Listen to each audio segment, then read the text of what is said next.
देखिए, मुझे अंतिम आर्टिकल्स बतानी है इस चैप्टर्स की। लिखा हुआ है एक समान वाह वैद्युत क्षेत्र में रखे वैद्युत द्विध्रुव पर लगने वाला बलयुग्म का आघूर्ण। ठीक है, इंग्लिश में कहते हैं moment of couple and an electric dipole placed in an external uniform electric field. ठीक है, ये आपका वैद्युत द्विध्रुव रखा हुआ है। ये क्या है? AB वैद्युत आवेशों का है, जो प्लस क्यू और माइनस क्यू आवेशों से मिलकर बना हुआ है।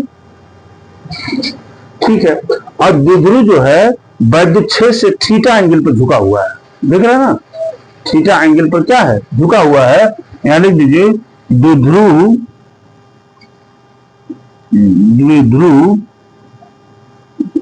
की लंबाई कितनी होती है? 2L है। ये जानते हैं, होती भी हमने बताया भी था आपको। ठीक है, एक एंगल पता है।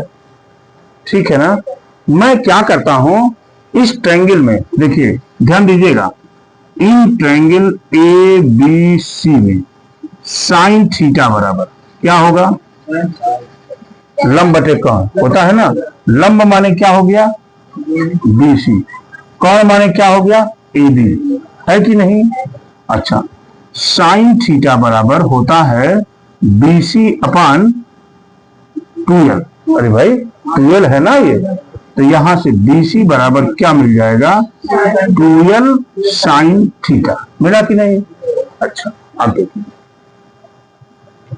मैं बात करने जा रहा हूं। देखिए, वैद्युत द्विध्रुव पर आघूर्ण बराबर या बल आघूर्ण बराबर क्या? बल आघूर्ण। इसको हम टाउ से लिखते हैं। क्या कहते हैं इसको? टाउ। तो टाउ है, टाउ से लिखते हैं। टाउ बराबर होता है बल गुणे लंबवत दूरी। ये फॉर्मूला है बेटा। आघूर्ण बराबर क्या होता है? बल गुणे लंबवत दूरी। बल की वैल्यू क्या है? F इंटू लंबवत दूरी कितनी थी? BC थी ना, BC को निकाल चुके हैं। क्या है ये? 2L sine theta. हो गया कि नहीं हो गया? आप ये भी जानते हैं E बराबर क्या होता है? हाँ, बहुत सुंदर, F/Q। और यहां से F की वैल्यू क्या आती है? EQ आती है ना। इस F की जगह पर EQ लिख दीजिए, ये बराबर हो जाएगा। इसको घेर दीजिए ऐसे, समझ रहे हैं ना। यहाँ क्या हो जाएगा? EQ इंटू क्या? 2L साइन थीटा होता है ना। इसको ऐसे भी लिख सकते हैं 2QL E साइन थीटा। हो सकता है कि नहीं? और जानते हैं वैद्युत द्विध्रुव आघूर्ण P इक्वल टू क्या होता है? 2QL होता है ना। यहाँ पे मान रख दीजिए टाउ इक्वल टू, इसकी जगह पे P रख देंगे, PE साइन थीटा। ये देखिए, ये आपका फॉर्मूला आ गया।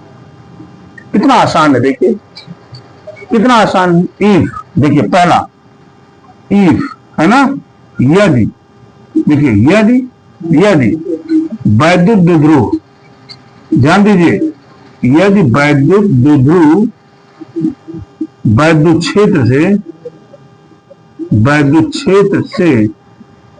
क्षेत्र के समांतर हो। क्या हो? समांतर हो। तो अगर समांतर होगा तो थीटा की वैल्यू क्या होगी? 0 डिग्री। और इस स्थिति में साइन थीटा की वैल्यू क्या हो जाएगी? 0। इसलिए बल आघूर्ण, बल आघूर्ण टाउ बराबर 0 हो जाएगा। ये बात तो आप समझ ही गए होंगे आप यहाँ से। ठीक है, दूसरी कंडीशन आप यहाँ लिख सकते हैं, यदि वैद्युत द्विध्रुव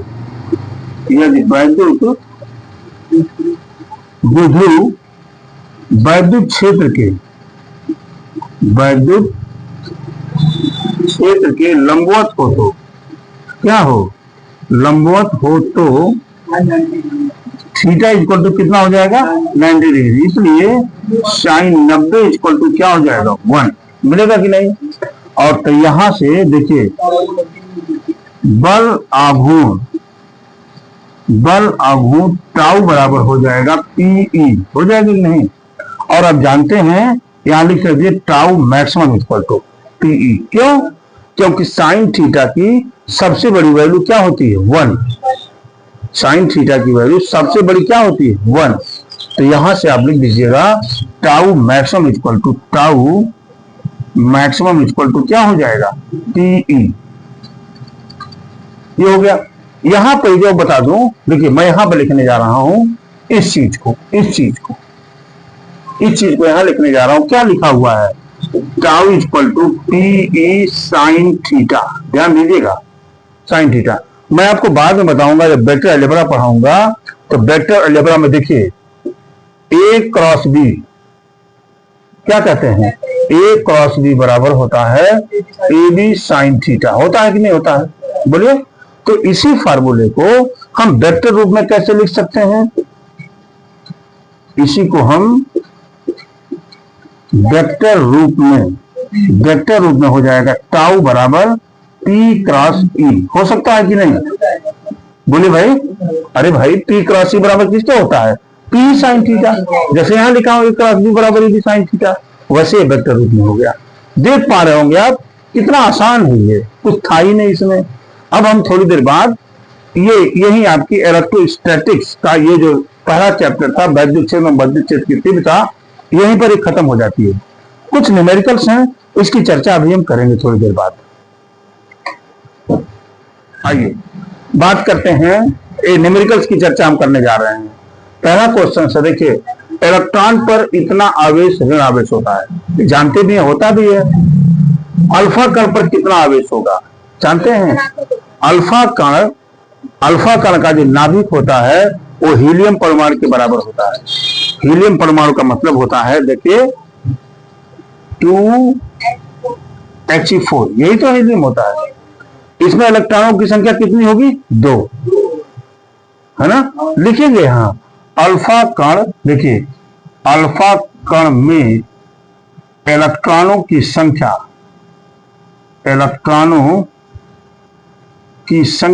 2 होती है। ये सब बड़े इंपॉर्टेंट क्वेश्चन हर साल परीक्षा में आए हुए हैं। 2 होती है। हम जानते हैं क्या Q इक्वल टू NE, ये फॉर्मूला है Q इक्वल टू NE। तो यहां से Q बराबर N माने इलेक्ट्रॉनों की संख्या 2 और इलेक्ट्रॉन पर आवेश कितना है 1.6 into 10 to the power minus 19। तो यहाँ Q बराबर हो जाएगा 3.2 into 10 to the power minus 19 watt coulomb.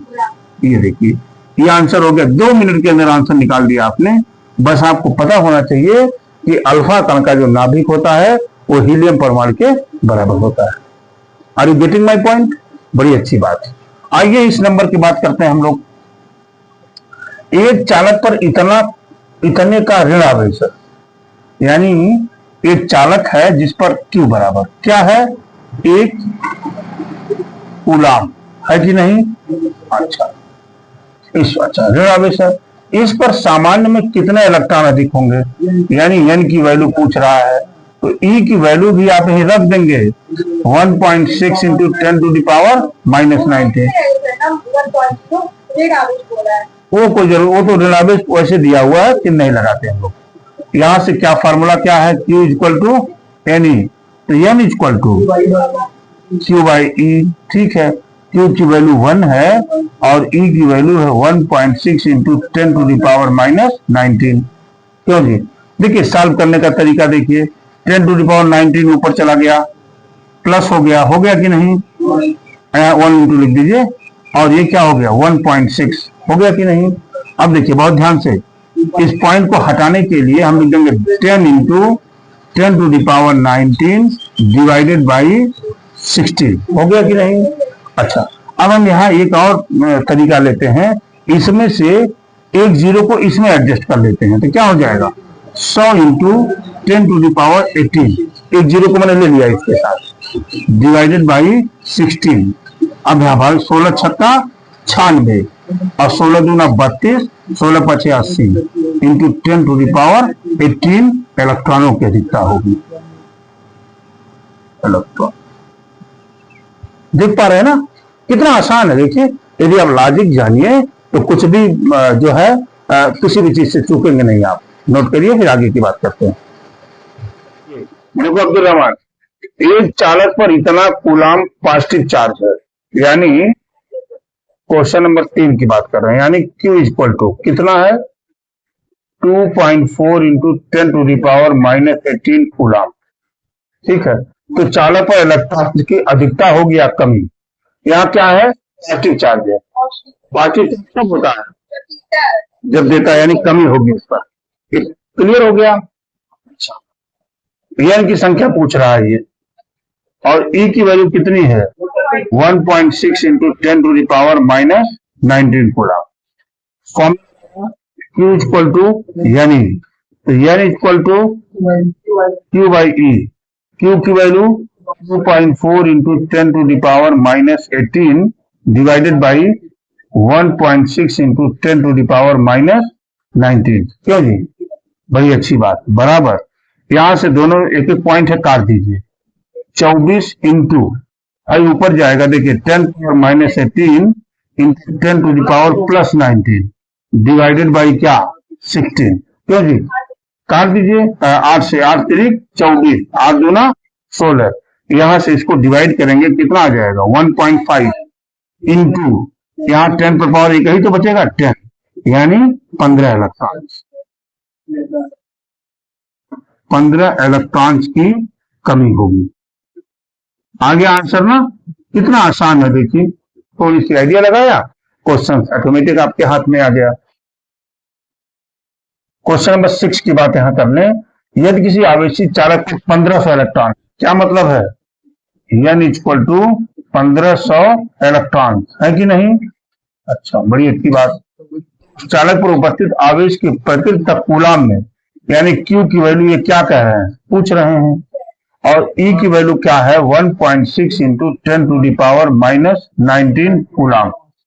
Formula लगाइए, Q इक्वल टू क्या है, यानी बराबर n की वैल्यू क्या है 1500 और E की वैल्यू है 1.6 into 10 to the power -19। 2 zero बढ़ा दिया आपने, 16 5 80 के 0 हासिल लगल 8, 16 करने 16 8 24। क्यों, एक पॉइंट डेसिमल हो गया यहाँ, इंटू 10 टू द पावर -19। ठीक है, यहां से 1 2 3 खसका दीजिए, 2.4 into 10 to the power -16 coulomb. हो गया कि नहीं हो गया। देखिए यहां पर जब हम चलते हैं, देखिए यहां की बात करेंगे, क्वेश्चन नंबर 8 की बात करेंगे, इसको ध्यान से देखिएगा। लिखा है शुद्ध जल का परावैद्युतांक 81 है। परावैद्युतांक को किससे लिखते हैं बेटा, K से। K बराबर कितना है 81 लिखते हैं। इसका निरपेक्ष वैद्युतशीलता, निरपेक्ष वैद्युतशीलता को एप्सिलॉन से लिखते हैं, ये पूछ रहा है। और एप्सिलॉन 0 की वैल्यू कितनी होती है 0.86 into 10 to the power -12, 8.85 into 10 to the power -12। ठीक है, एक फॉर्मूला होता है यहाँ K इक्वल टू, है ना, एप्सिलॉन अपॉन एप्सिलॉन 0, समझ रहे हैं ना।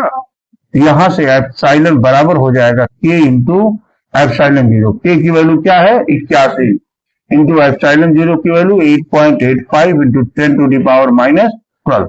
मल्टीप्लाई कर दीजिए, जैसा है दैट इज योर आंसर। ये आ जाएगा आपका 7.16 into 10 to the power -10।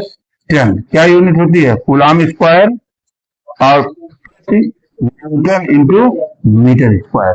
This is your answer. ये चीजें आपकी आ चुकी हैं आंसर। ठीक है, यहां से Q इक्वल टू ये वाला आंसर आ चुका है। ठीक है, कल हम लोग कुछ बड़े क्वेश्चंस को लगाएंगे, है ना।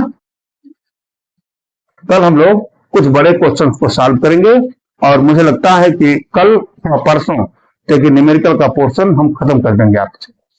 ठीक है, फिर आगे की बात हम करेंगे, आगे जो भी चैप्टर्स होगा फिर हम उसकी चर्चा करेंगे। तब तक के लिए आप सब लोगों को थैंक यू वेरी मच।